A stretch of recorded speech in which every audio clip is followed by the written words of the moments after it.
Uma faxineira humilde descobre uma conspiração chocante que está destruindo a família que ela ama. Aparecida trabalha há 3 anos na mansão de um empresário viúvo em Curitiba e tudo muda quando uma mancha misteriosa aparece no tapete mais caro da casa. O que ela descobre vai revelar uma traição de 10 anos e uma vingança calculista que pode destruir tudo.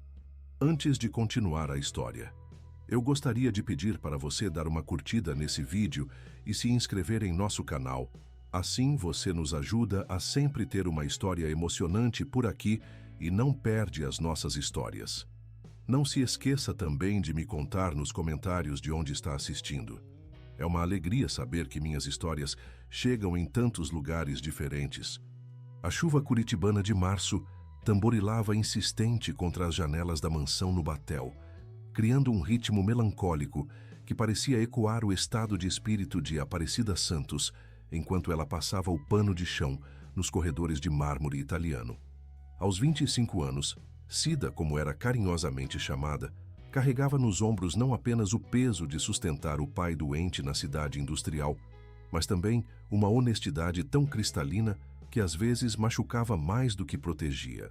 Suas mãos calejadas pelo trabalho doméstico tremeram ligeiramente quando ela avistou a mancha escura no tapete persa da sala principal, aquele que custava mais do que ela ganhava em 2 anos de salário. Meu Deus, como isso foi parar aqui? Murmurou para si mesma, ajoelhando-se para examinar melhor. A mancha tinha um formato estranho, quase proposital, como se alguém tivesse derramado vinho tinto de forma calculada. Cida conhecia cada fio daquele tapete há 3 anos, desde que começara a trabalhar para Roberto Mendonça, o empresário do ramo de madeireiras que se tornara viúvo quando sua esposa faleceu em um acidente de carro. Naquele tempo, a casa era um lugar de luto silencioso, onde a pequena Isabela, então com 6 anos, vagava pelos corredores como um fantasminha em busca da mãe que não voltaria mais. Foi Cida quem secou as primeiras lágrimas da menina, quem ensinou pequenas canções paranaenses para afastar os pesadelos, quem transformou gradualmente aquela mansão fria em algo que se assemelhava novamente a um lar. Roberto, inicialmente distante e mergulhado no trabalho para escapar da dor, começou a reparar na dedicação da funcionária. Não era apenas limpeza o que ela oferecia. Era cuidado genuíno, aquele tipo de atenção que não se compra, apenas se conquista através de pequenos gestos diários de carinho e comprometimento. Cida, você viu o que aconteceu com meu tapete? A voz estridente de Letícia Brandão ecoou pelo ambiente. A melhor amiga de Roberto surgiu na porta da sala com aquela postura imperial que costumava adotar, como se fosse a dona da casa em vez de apenas uma visitante frequente. Aos 35 anos, Letícia era tudo o que Cida não era. Rica, educada nas melhores escolas curitibanas, filha de uma tradicional família do agronegócio paranaense e possuidora de uma beleza refinada que sabia usar como arma quando necessário. Eu acabei de encontrar Dona Letícia, respondeu Cida, levantando-se e limpando as mãos no avental. Não sei como aconteceu. Ontem, quando terminei o trabalho, estava tudo normal. Havia uma sinceridade dolorosa em sua voz, aquela honestidade inabalável que a caracterizava e que às vezes a tornava vulnerável demais para o mundo cruel dos adultos. Letícia aproximou-se com passos calculados, seus saltos Louboutin clicando ritmicamente contra o mármore. Seus olhos azuis, normalmente calorosos quando Roberto estava presente, agora exibiam uma frieza cortante. Que estranho, não é? Uma mancha tão grande assim não aparece do nada. Você tem certeza que não derrubou nada ontem? A pergunta carregava uma insinuação venenosa, como uma cobra se preparando para dar o bote. Tenho certeza absoluta, Dona Letícia. Eu sempre tomo muito cuidado com tudo aqui. Cida sentiu um frio na barriga, aquela sensação desconfortável de estar sendo julgada injustamente. Mas sua natureza humilde a impedia de se defender de forma mais enfática. Afinal, quem era ela? Uma simples faxineira da periferia, para questionar uma pessoa da alta sociedade curitibana. Papai, Cida! A voz melodiosa de Isabela cortou a tensão do ambiente. A menina de 9 anos desceu correndo a escadaria curva, seus cabelos castanhos ondulando como ondas douradas. Apesar da pouca idade, Isabela possuía uma inteligência aguçada e uma intuição que frequentemente surpreendia os adultos. Era como se a perda precoce da mãe tivesse acelerado sua maturidade emocional, tornando-a mais observadora e perceptiva do que seria normal para sua idade. "Oi, meu anjo." Cida sorriu, sentindo o coração se aquecer como sempre acontecia na presença da menina. O vínculo entre elas era especial, construído através de milhares de pequenos momentos, histórias contadas antes de dormir, curativos em joelhos ralados, conversas sobre sonhos e medos, lanches preparados com carinho especial. Para Isabela, Cida havia se tornado muito mais do que uma funcionária. Era a figura materna que a vida lhe negara. "O que aconteceu com o tapete?" perguntou Isabela, aproximando-se da mancha com curiosidade científica. Seus olhos castanhos, tão parecidos com os do pai, analisaram a situação com uma seriedade impressionante para uma criança. "Parece tinta, não parece vinho." Letícia contraiu levemente os músculos faciais, uma microexpressão que não passou despercebida para a menina. "Não seja ridícula, Isabela. É óbvio que é vinho. Provavelmente alguém foi descuidado durante a limpeza." Sua voz mantinha a doçura forçada que sempre usava quando falava com a filha de Roberto, mas havia uma rigidez subjacente que traía sua irritação. "Eu não bebo vinho", disse Cida calmamente. "E sempre que limpo esta sala, faço questão de não trazer nenhum líquido que possa vazar. Aprendi isso no primeiro dia de trabalho." Sua humildade não a impedia de defender sua competência profissional, especialmente quando se tratava de proteger a confiança que Roberto depositara nela ao longo dos anos. Naquele momento, Roberto entrou na sala vindos de seu escritório, trazendo consigo o aroma sutil de seu perfume caro, misturado com o cheiro de papel e tinta de impressora. Aos 38 anos, ele mantinha a postura elegante de quem nasceu no ambiente empresarial, mas seus olhos carregavam a melancolia permanente de um homem que perdera cedo demais o amor da vida. Seus cabelos castanhos começavam a exibir os primeiros fios grisalhos, marca das responsabilidades e das dores que carregava. "O que está acontecendo aqui?" perguntou, percebendo imediatamente a tensão no ar. Roberto tinha a habilidade desenvolvida pelos empresários bem-sucedidos de ler o ambiente e detectar problemas antes que explodissem em crises maiores. Seus olhos passaram rapidamente de Letícia para Cida, depois para a filha, como um scanner emocional tentando decodificar a situação. "Apareceu uma mancha no seu tapete persa", explicou Letícia, assumindo automaticamente o papel de porta-voz da situação. "Estávamos tentando entender como isso aconteceu." Sua voz soou prestativa e preocupada, mas havia uma implicação sutil de que alguém ali era responsável pelo dano. Roberto aproximou-se do tapete e analisou a mancha com cuidado. Era realmente grande e estava posicionada numa área de alto tráfego, onde seria impossível não notar. "Quando você descobriu isso, Cida?" perguntou, sua voz neutra, mas atenta. "Há poucos minutos, né, Sr. Roberto? Quando cheguei hoje de manhã, estava tudo normal. Comecei a limpeza pelo segundo andar como sempre, e quando desci para a sala principal, encontrei assim."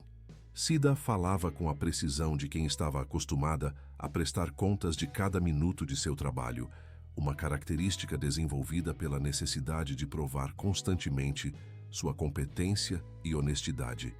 "Que estranho", murmurou Roberto, franzindo a testa. "Este tapete é muito especial, foi um presente de casamento." Havia uma melancolia em sua voz ao mencionar o passado, aqueles tempos dourados quando sua esposa ainda estava viva e a casa pulsava com risadas e planos para o futuro. Isabela, que havia permanecido em silêncio observando os adultos, de repente se aproximou ainda mais da mancha. "Pai, posso falar uma coisa?" Sua voz carregava aquela seriedade prematura que às vezes assustava Roberto, lembrando-o de como sua filha havia sido forçada a amadurecer rápido demais. "Claro, princesa. O que você quer falar?" "Essa mancha não estava aqui ontem à noite quando descemos para pegar um copo de água. Eu lembro porque pisei exatamente neste lugar e o tapete estava limpinho." Isabela falava com a convicção absoluta das crianças, sem nuances ou diplomatismos adultos. Aí outra coisa. Se fosse Cida que tivesse derrubado, ela teria tentado limpar na hora. Ela sempre faz isso quando acontece algum acidente pequeno. O silêncio que se seguiu foi carregado de significados. Letícia abriu e fechou a boca, como se fosse dizer algo, mas tivesse se controlado no último segundo. Roberto olhou para a filha com uma mistura de orgulho e preocupação. Orgulho pela inteligência e observação da menina. Preocupação com as implicações de suas palavras. Isabela tem razão, disse Cida, sentindo uma onda de gratidão pela criança. Se eu tivesse causado algum dano, mesmo sem querer, falaria imediatamente. É minha responsabilidade cuidar desta casa, e isso inclui assumir meus erros. Sua honestidade inabalável brilhava em cada palavra, contrastando silenciosamente com a atmosfera de suspeitas e insinuações. Letícia forçou um sorriso. Bem, o importante é resolver isso agora. Roberto, você deveria chamar uma empresa especializada em limpeza de tapetes orientais. Esse tipo de mancha pode se tornar permanente se não for tratada adequadamente. Sua preocupação soava genuíne, mas havia algo na forma como evitou o olhar direto de Cida, que não passou despercebido para a sensível antena emocional de Isabela. Você tem razão, concordou Roberto. Cida, não se preocupe com isso.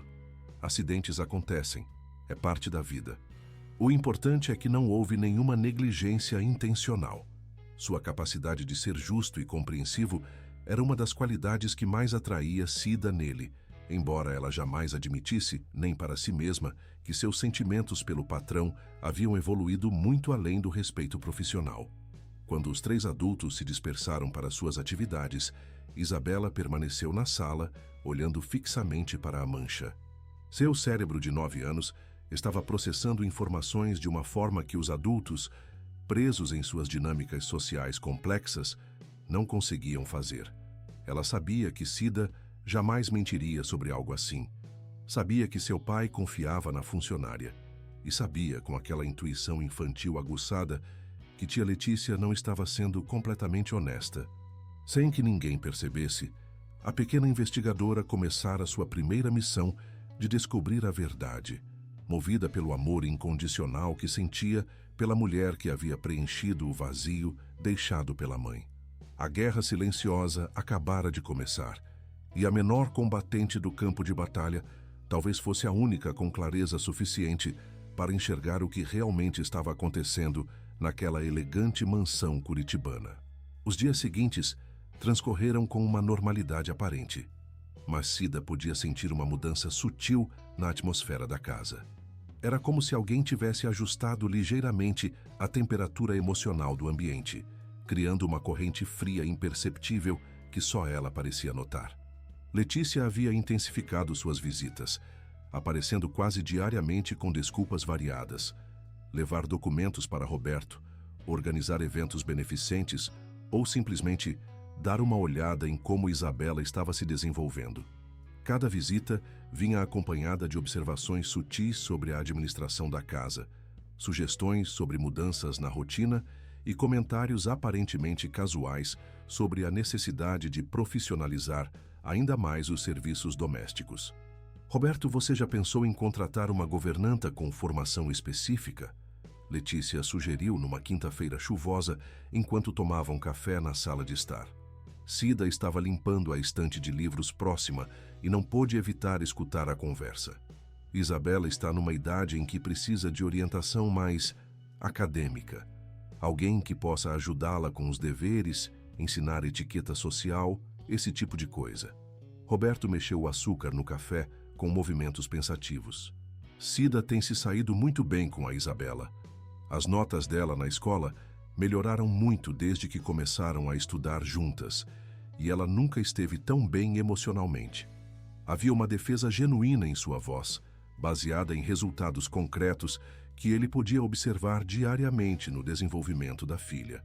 Ah, sem dúvida, Cida é dedicada, concordou Letícia, usando uma pausa calculada que fazia a palavra soar como um eufemismo para algo menos lisonjeiro. Mas dedicação não substitui formação adequada. Você quer o melhor para Isabela, não quer? Alguém com diploma universitário, Talvez uma pedagoga ou psicóloga infantil que possa realmente preparar sua filha para o futuro que ela merece. Cida sentiu o estômago se contrair. Não era a primeira vez que sua falta de educação formal era questionada, mas vindo de Letícia, a observação carregava um peso diferente. Ela sabia que não possuía diplomas para pendurar na parede, que sua sabedoria vinha da experiência prática e do instinto maternal aguçado pelas circunstâncias da vida.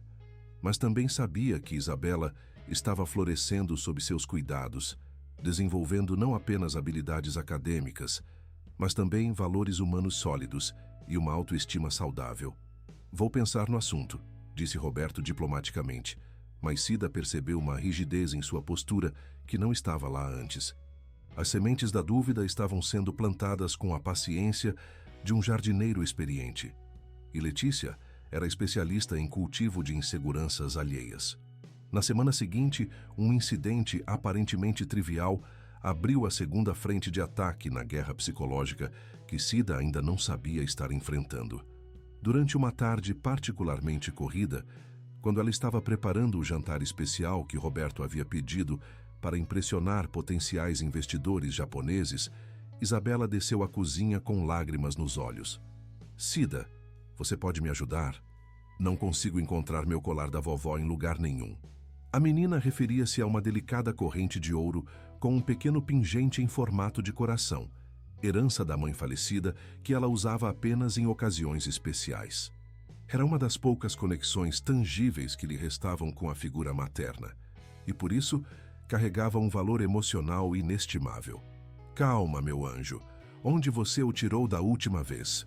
Cida largou imediatamente o que estava fazendo e dedicou sua atenção total à preocupação da menina. Era assim que sempre agia. As necessidades emocionais de Isabela tinham prioridade absoluta sobre qualquer tarefa doméstica, por mais importante que fosse. No meu quarto, na mesinha de cabeceira, igual sempre faço. Mas hoje, quando fui pegar para usar no jantar com os japoneses, não estava lá. Isabela soluçou baixinho, daquele jeito contido que as crianças fazem quando tentam ser fortes, mas estão genuinamente assustadas. As duas procuraram meticulosamente por toda a casa. Verificaram gavetas embaixo dos móveis, nos cestos de roupa suja, nos bolsos das roupas recém-lavadas. Revistaram o quarto de Isabela com cuidado científico, movendo cada objeto, checando cada cantinho onde uma corrente delicada poderia ter escorregado. Nada. Quando Roberto chegou do escritório 2 horas antes dos convidados, encontrou filha e funcionária de 4 no chão da sala, procurando embaixo do sofá com lanternas. "O que vocês estão fazendo?" perguntou com um sorriso divertido que se desfez rapidamente quando viu o rosto preocupado de Isabela. "O colar da mamãe sumiu, pai." "Sumiu mesmo. A gente procurou em toda a casa." A voz da menina tremulava entre o desespero e a esperança de que o pai, com seus poderes aparentemente mágicos de adulto, pudesse resolver o problema. Roberto sentiu o coração apertar. Aquele colar representava muito mais do que joalheria. Era um elo emocional vital para o bem-estar psicológico de sua filha. "Quando você o viu pela última vez?" "Ontem à noite. Coloquei na mesinha igual sempre faço. De manhã não estava mais lá." "Você tem certeza que colocou lá? Não deixou em outro lugar sem perceber?" "Tenho certeza absoluta, pai. Sempre coloco no mesmo lugar. É um ritual que a Cida me ensinou para não perder coisas importantes." Roberto olhou para Cida, que estava visivelmente perturbada pela situação. "Você mexeu no quarto dela hoje?" "Claro, senhor Roberto. Faço a limpeza de rotina todas as manhãs, mas o colar não estava na mesinha quando cheguei. Achei estranho porque Isabela sempre deixa lá, mas pensei que ela tivesse guardado em outro lugar." Cida falava com aquela honestidade cristalina que a caracterizava, mas havia uma ansiedade crescente em sua voz. Foi nesse momento que Letícia chegou para ajudar com os preparativos do jantar, conforme havia oferecido na véspera. Ela avaliou rapidamente a cena. Pai preocupado, filha chorosa, funcionária nervosa e casa em estado de busca geral. "O que está acontecendo?" Quando a situação foi explicada, Letícia assumiu imediatamente uma postura proativa. "Que situação terrível! Isabela, querida, tenho certeza que vamos encontrar seu colar. Roberto, você já verificou se pode ter caído atrás da cama ou rolado para debaixo de algum móvel? A Cida e eu procuramos em todos esses lugares, respondeu Isabela com a precisão de uma detetive mirim. Que eficiência, comentou Letícia, com um sorriso que não alcançou os olhos. Cida, você não teria guardado acidentalmente junto com a roupa de cama ou algo assim? Não, dona Letícia. Eu sempre vejo o que está em cada superfície antes de limpar, justamente para evitar acidentes como esse. Se o colar estivesse lá, eu teria visto e falado com Isabela. Claro, claro. É que às vezes, quando se tem muita coisa para fazer... Letícia deixou a frase no ar, carregada de implicações. Roberto, talvez seja o caso de fazer uma busca mais sistemática. Verificar todos os ambientes da casa, inclusive áreas de serviço, para ter certeza absoluta. A sugestão soava razoável, mas havia algo na forma como foi feita que deixou Cida desconfortável. Era como se estivessem procurando evidências de um crime, não um objeto perdido. Claro que podem procurar onde quiserem, disse ela, tentando manter a voz firme. Eu não tenho nada a esconder. A busca sistemática começou imediatamente, com Roberto liderando uma inspeção que mais parecia um procedimento policial do que uma procura doméstica.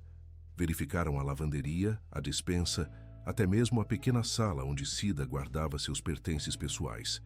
Foi ali, dentro de uma sacola plástica onde ela carregava documentos pessoais, que encontraram o colar. O silêncio que se seguiu foi ensurdecedor. Roberto segurava a corrente dourada com uma expressão de choque e confusão. Isabela olhava alternadamente para o colar e para Cida, sua mente infantil, lutando para processar o que aquela descoberta significava. Cida estava pálida como papel, suas mãos tremendo visivelmente. Eu não sei como isso foi parar aí, gaguejou Cida, sua voz soando fraca mesmo para seus próprios ouvidos. Eu juro que não coloquei esse colar na minha bolsa. Juro por Deus e pela saúde do meu pai. Oh, Cida, suspirou Letícia, assumindo uma expressão de decepção profunda. Por que você faria uma coisa dessas? Você sabia quanto esse colar significa para Isabela. Eu não fiz nada. A proteção de Cida saiu mais alta do que pretendia, carregada de desespero. Senhor Roberto, o senhor me conhece há 3 anos. Eu jamais pegaria algo que não fosse meu. Especialmente algo da Isabela. Roberto olhava fixamente para o colar em suas mãos, como se o objeto pudesse lhe contar como havia parado na bolsa de sua funcionária. Sua mente racional lutava contra seus sentimentos. Por um lado, conhecia Cida há anos e nunca havia notado qualquer desonestidade. Por outro lado, ali estava a evidência física, incontestável e constrangedora. Pai, a Cida não faria isso, disse Isabela com convicção absoluta. Ela me ama de verdade. Pessoas que amam não roubam. Isabela, às vezes os adultos fazem coisas que não entendemos, disse Letícia suavemente, ajoelhando-se na altura da menina. Às vezes, pessoas que gostamos podem nos decepcionar. Isso não significa que elas são pessoas más, só que cometeram um erro. Não, gritou Isabela com aquela teimosia infantil que surge quando as crianças sentem que algo fundamental está sendo ameaçado. A Cida não é ladra. Alguém colocou o colar na bolsa dela. Roberto passou as mãos pelos cabelos, um gesto que fazia quando se sentia sobrecarregado por decisões difíceis. Os investidores japoneses chegariam em menos de 2 horas. Sua filha estava em estado emocional alterado, sua funcionária de confiança estava sob suspeita de furto. E ele precisava tomar uma decisão que poderia afetar o futuro de todos os envolvidos. Cida, eu preciso de uma explicação, disse finalmente sua voz cuidadosamente controlada. Como o colar foi parar na sua bolsa? Eu não sei, Sr. Roberto. Só posso jurar que não fui eu quem colocou lá. Alguém deve ter colocado para me prejudicar. Mesmo dizendo isso, Cida percebia como suas palavras soavam paranoicas e defensivas. Quem faria uma coisa dessas? Perguntou Letícia, assumindo um tom de terapia familiar. Cida, talvez seja melhor você admitir o que aconteceu. Todos nós cometemos erros por impulso, especialmente quando estamos passando por dificuldades financeiras. A menção às dificuldades financeiras foi como um soco no estômago de Cida. Era verdade que as contas médicas do pai estavam pesando no orçamento familiar. Era verdade que, às vezes, ela se perguntava como conseguiria pagar tudo no final do mês. Mas jamais consideraria roubar de uma família que a tratava com tanta consideração. Minhas dificuldades financeiras não me tornaram uma ladra, disse ela com uma dignidade ferida. E se fosse o caso, eu pediria ajuda ao Sr. Roberto antes de cometer qualquer desonestidade. Roberto observou a cena com o coração partido. Ele queria acreditar em Cida. Seu instinto dizia que ela estava falando a verdade, mas as evidências eram inegáveis e ele tinha responsabilidades que iam além de seus sentimentos pessoais. Tinha uma filha para proteger, uma reputação a manter, um negócio que dependia da confiança de pessoas como os investidores que em breve estariam em sua mesa de jantar. Cida, eu vou ter que pensar sobre esta situação, disse ele finalmente. Por hoje, acho melhor você ir para casa mais cedo. Conversaremos amanhã quando todos estivermos mais calmos. A demissão não veio no dia seguinte, como Cida havia temido, mas a atmosfera da casa havia mudado irreversivelmente. Roberto mantinha uma polidez distante. Letícia assumira um papel mais ativo na supervisão das atividades domésticas, e Isabela alternava entre momentos de carinho excessivo com Cida e períodos de observação silenciosa que mostravam sua mente trabalhando intensamente. Foi durante um desses períodos de observação que Isabela começou a notar padrões estranhos. Tia Letícia sempre sabia exatamente onde procurar quando alguma coisa sumia. Tia Letícia sempre tinha sugestões muito específicas sobre como resolver problemas que pareciam surgir do nada. E tia Letícia parecia estranhamente feliz toda vez que o pai ficava aborrecido ou preocupado com alguma situação envolvendo Cida. A mente detectivesca de Isabela estava despertando para sua primeira grande investigação, motivada pelo amor incondicional que sentia por sua figura materna substituta. Ela não entendia completamente as dinâmicas adultas de ciúme, manipulação e ambição, mas sua intuição infantil captava que algo não estava certo naquela história toda. Enquanto isso, Cida voltava para casa todo dia, carregando não apenas a exaustão física do trabalho, mas também o peso emocional da suspeita.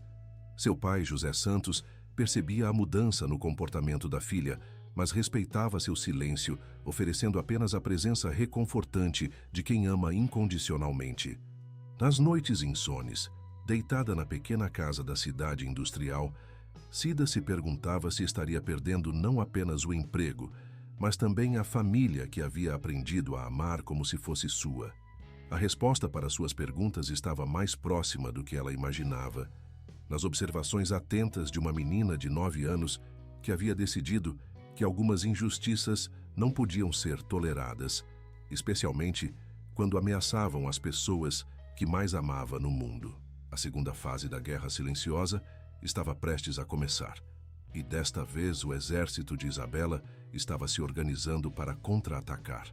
As semanas que se seguiram ao incidente do colar foram marcadas por uma tensão crescente que pairava sobre a mansão como uma nuvem carregada de chuva prestes a desabar.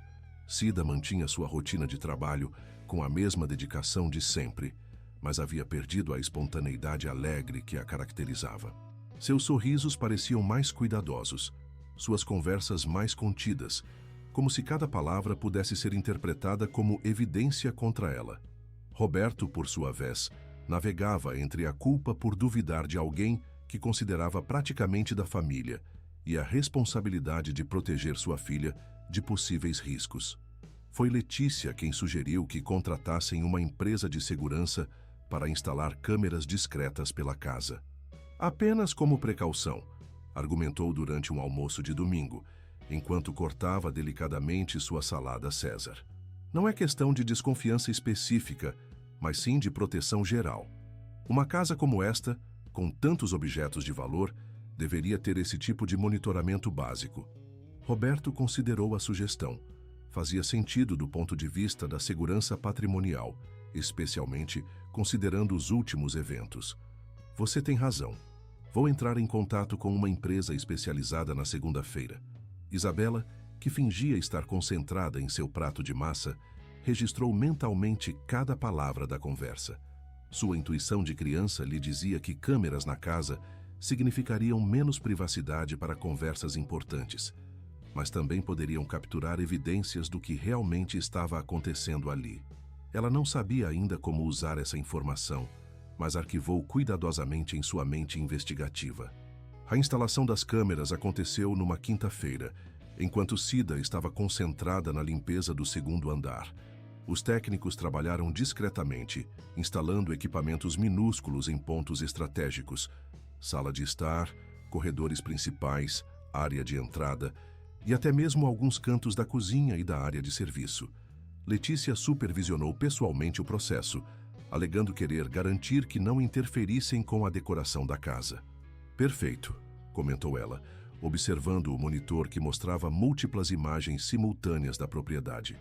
Roberto ficará muito mais tranquilo, sabendo que tudo está sendo monitorado.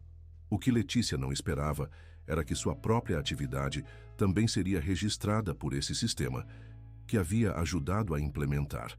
E foi exatamente através dessas câmeras que seu próximo movimento seria documentado com precisão cinematográfica. Na segunda-feira seguinte, Roberto precisou viajar para São Paulo para uma reunião importante com fornecedores madeireiros. Seria apenas um pernoite, retornando na terça à tarde.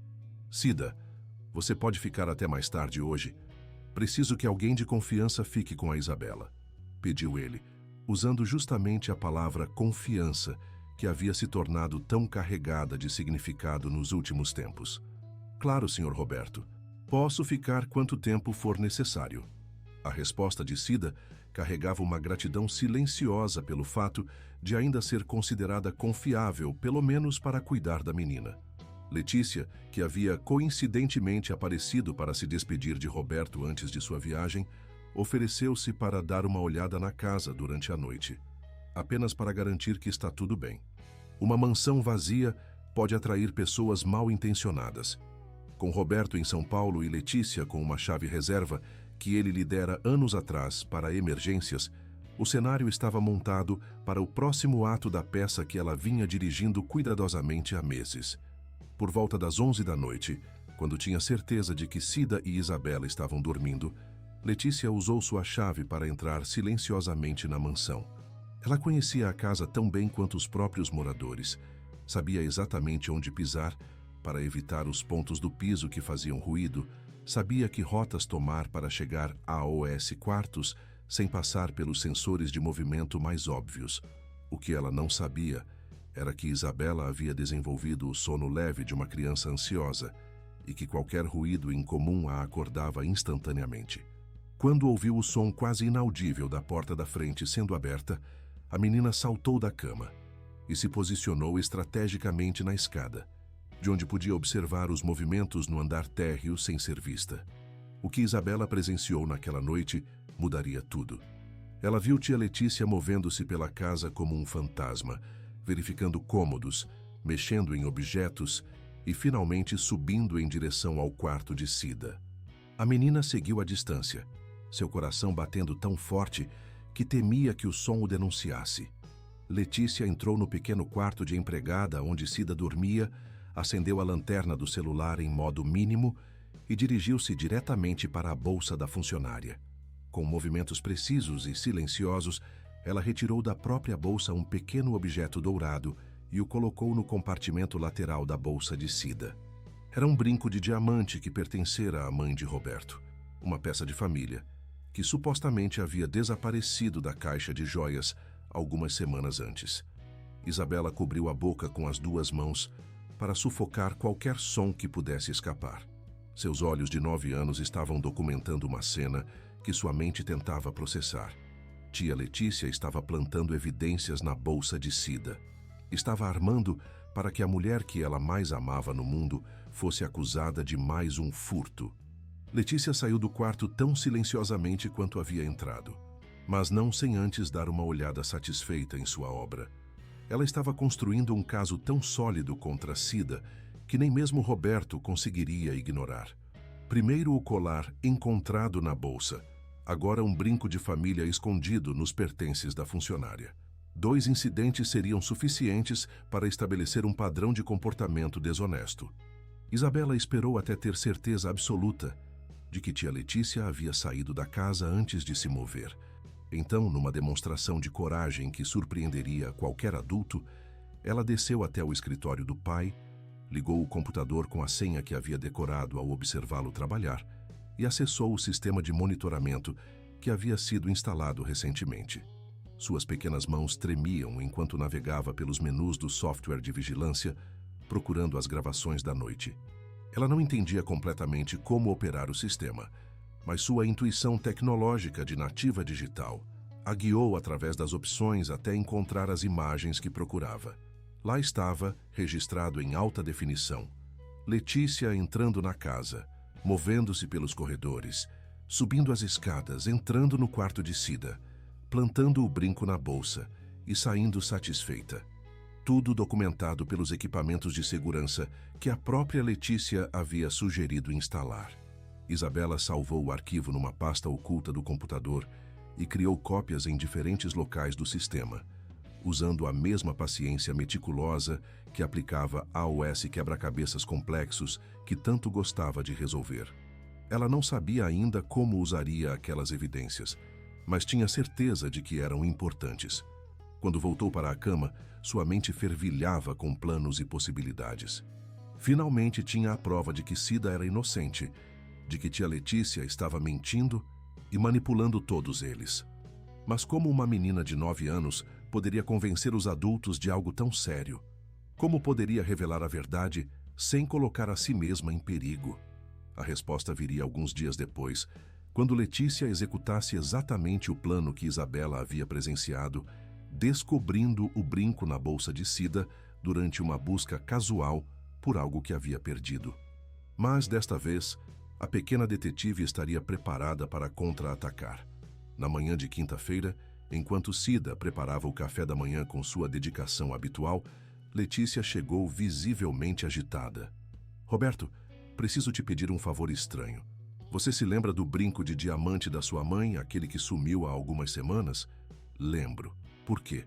"Ontem à noite eu estava organizando minhas joias e encontrei apenas um da Parry. Fiquei pensando, será que o outro não caiu em algum lugar aqui da casa, quando eu estava ajudando Isabela a se arrumar para o aniversário da Laura?" Roberto franziu a testa. "É possível. Onde você acha que pode ter caído?" "Não sei, mas estava pensando se poderíamos procurar nos quartos, especialmente nos lugares onde guardo minhas bolsas quando venho aqui. Talvez tenha rolado para algum canto." A busca começou de forma aparentemente casual, mas Letícia direcionou sutilmente as procuras para os aposentos de Cida. "Que tal verificarmos aqui? Às vezes pequenos objetos rolam para baixo das camas ou se prendem em dobras de tecido." Foi Letícia quem encontrou o brinco, mas desta vez Isabela estava preparada. "Tia Letícia", disse a menina com uma voz estranhamente calma para sua idade, "que coincidência você encontrar o brinco exatamente onde eu vi você colocar segunda-feira de madrugada." O silêncio que se seguiu foi absoluto. Letícia empalideceu visivelmente. Roberto parou de respirar e Cida olhava de uma pessoa para outra tentando entender o que estava acontecendo. "Isabela, do que você está falando?" perguntou Roberto, sua voz carregada de confusão e crescente apreensão. "Eu vi a tia Letícia entrando na nossa casa na segunda noite, pai. Vi ela subindo para o quarto da Cida e colocando o brinco na bolsa dela. Está tudo gravado nas câmeras que ela mesma sugeriu que você instalasse." Letícia tentou rir, mas o som saiu forçado e pouco convincente. "Roberto, você não vai acreditar numa fantasia de criança, vai? Isabela deve ter tido um pesadelo ou confundido alguma coisa que viu na televisão." "Não foi pesadelo nem televisão", retrucou Isabela, com a teimosia de quem sabe que está certa. "Posso mostrar o vídeo para vocês. Está salvo no computador." Roberto olhou para Letícia, depois para a filha, depois para Cida, que permanecia em silêncio chocado, finalmente compreendendo o que havia acontecido. "Isabela, vamos ver esse vídeo." Os 4 se dirigiram para o escritório, onde Isabela operou o computador com a destreza de sua geração digital. Em poucos minutos, as imagens estavam sendo reproduzidas na tela grande. Letícia entrando na casa, subindo as escadas, plantando evidências, saindo satisfeita. A verdade estava exposta em alta definição, incontestável e devastadora. Roberto assistiu ao vídeo 2 vezes, seu rosto passando por uma gama de emoções: choque, raiva, decepção e, finalmente, uma fúria fria que Cida nunca havia visto antes. Letícia, explique isso. Roberto, eu posso explicar. Não é o que parece. Eu estava apenas... Estava apenas o quê? Destruindo a reputação de uma pessoa inocente? Manipulando minha filha? Mentindo para mim há meses? Letícia percebeu que seu castelo de cartas havia desabado completamente. 10 anos de planejamento cuidadoso, de aproximação calculada, de construção de confiança, tudo destruído por uma criança esperta e um sistema de câmeras que ela mesma havia sugerido. A ironia era tão amarga quanto reveladora. Eu fiz isso porque te amo, Roberto. Porque você merece alguém melhor, alguém da sua classe social. Porque Isabela precisa de uma figura materna adequada, não de uma... Ela gesticulou vagamente na direção de Cida, empregada sem educação. A fúria de Roberto explodiu como um vulcão que havia sido pressurizado durante meses. Como você se atreve? Como você se atreve a decidir o que é melhor para mim e para minha filha? Como você se atreve a destruir a vida de uma pessoa que nunca fez mal a ninguém? Cida finalmente encontrou sua voz. Por que, dona Letícia? Por que fazer isso comigo? Eu sempre a tratei com respeito.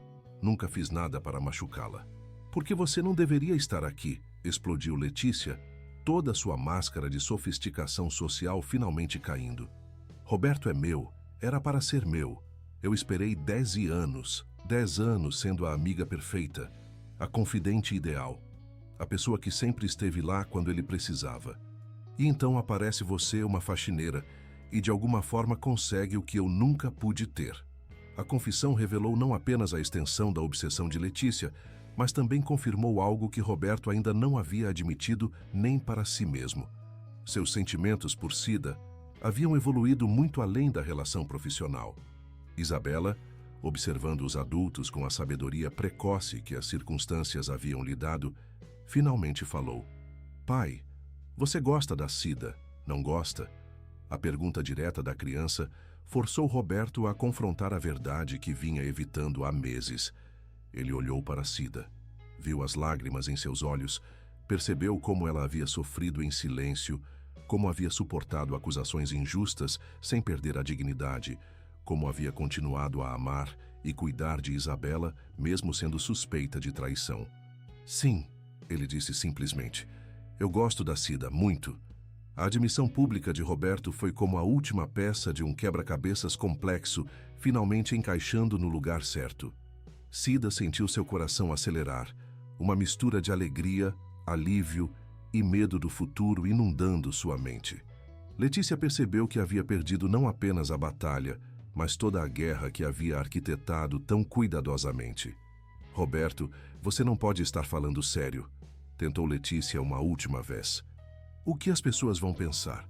Sua família, seus amigos, seus colegas de negócios? Sinceramente, Letícia, respondeu Roberto com uma calma gélida. Depois do que você fez, sua opinião sobre minhas escolhas pessoais é a última coisa que me importa. Quero que você saia da minha casa agora e não volte mais. Enquanto Letícia saía da mansão carregando os destroços de seus planos fracassados, Isabela abraçou Cida com força. Eu sabia que você não era ladra. Sabia que você nunca faria mal para mim ou para o papai. Roberto aproximou-se das 2 mulheres mais importantes de sua vida, uma por sangue, outra por escolha, e finalmente permitiu que seus sentimentos se expressassem livremente. Cida, me perdoe. Perdoe por ter duvidado de você, por ter permitido que essa situação chegasse tão longe. Você não merecia passar por isso. Não precisa pedir perdão, Sr. Roberto. O senhor não sabia, e as evidências eram muito convincentes. Mesmo em seu momento de vindicação, Cida mantinha a generosidade de espírito que a caracterizava. Chame-me só de Roberto, ele disse suavemente. E se você aceitar, gostaria que considerasse fazer parte desta família, não apenas como funcionária, mas como algo mais. A proposta não foi um pedido de casamento tradicional, mas sim um convite para explorar possibilidades que ambos haviam sentido, mas nunca admitido. Era o início de uma nova fase em suas vidas, construída sobre as fundações sólidas do respeito mútuo, do amor genuíno e da coragem de uma menina de 9 anos que havia lutado pela justiça quando os adultos falharam. 6 meses depois, quando a primavera curitibana estava colorindo os jardins da cidade com flores novas, Roberto e Cida se casaram numa cerimônia simples, mas profundamente significativa. Isabela foi a madrinha, usando o colar da mãe que havia sido o pivô de toda a conspiração, mas que agora simbolizava continuidade e novos começos em vez de perda e manipulação. A história se espalhou discretamente pelos círculos sociais de Curitiba, alguns com aprovação, outros com desaprovação. Mas Roberto havia aprendido que a opinião alheia importava muito menos do que a felicidade de sua família. Cida trouxe seu pai José para morar na mansão, onde ele encontrou não apenas cuidados médicos adequados, mas também o carinho de uma neta adotiva que o adorava. Letícia desapareceu de seus círculos sociais, mudando-se para São Paulo, onde tentou reconstruir uma vida longe das consequências de suas ações. Às vezes, Roberto se perguntava se deveria ter tentado ajudá-la. Mas Isabela, com sua sabedoria infantil direta, sempre o lembrava: pai, pessoas que machucam outras pessoas de propósito precisam aprender que isso não é certo. A mansão no Batel, que havia sido cenário de tanto drama e manipulação, transformou-se finalmente em um verdadeiro lar. As risadas voltaram a ecoar pelos corredores. O cheiro de bolo caseiro substituiu a tensão que antes permeava os ambientes, e as câmeras de segurança capturavam apenas momentos de felicidade genuína. Cida nunca se esqueceu das lições aprendidas durante aqueles meses difíceis, que a honestidade, mesmo quando parece não ser recompensada, eventualmente prevalece, que o amor verdadeiro reconhece valor independente de classe social, e que às vezes as pessoas mais jovens enxergam verdades que os adultos, presos em seus preconceitos e complicações, não conseguem perceber. Anos mais tarde, quando Isabela já era uma adolescente, ela ainda se lembrava com orgulho de como havia salvo sua família. Mãe Cida, ela dizia, usando o título que havia adotado naturalmente. Você sabia que eu sempre soube que vocês dois iriam ficar juntos? Como assim, meu anjo? Porque vocês se olhavam do jeito que as pessoas nos filmes se olham quando estão apaixonadas. Só que vocês não sabiam que estavam fazendo isso. E assim, uma história que começara com uma mancha misteriosa num tapete persa e evoluíra através de mentiras, manipulações e evidências plantadas, terminou com a vitória do amor verdadeiro, da justiça infantil e da capacidade humana de superar obstáculos quando motivada pelos sentimentos mais puros. A guerra silenciosa havia terminado, mas suas lições ecoariam para sempre na família Santos Mendonça, que a verdade sempre encontra uma forma de emergir, que o amor não conhece barreiras sociais quando é genuíno, e que às vezes os guerreiros mais improváveis, como uma menina de 9 anos armada apenas com coragem e determinação, são capazes das vitórias mais significativas. Muito obrigado por acompanhar até o final a história de Aparecida, Roberto e Isabela. Esperamos que essa jornada de justiça, amor e coragem tenha tocado seu coração. Se você ficou emocionado com essa saga de superação que aconteceu bem aqui em Curitiba, não se esqueça de curtir o vídeo e se inscrever no nosso canal. Sua participação nos motiva a continuar contando essas histórias incríveis. Todos os dias trazemos novas narrativas sobre a vida real. Então, explore nosso conteúdo e descubra sua próxima história favorita. E claro, queremos saber, o que você achou dessa reviravolta? Você imaginava que a pequena Isabela seria a heroína da história? Conta pra gente nos comentários. Até amanhã com mais uma história que vai mexer com suas emoções.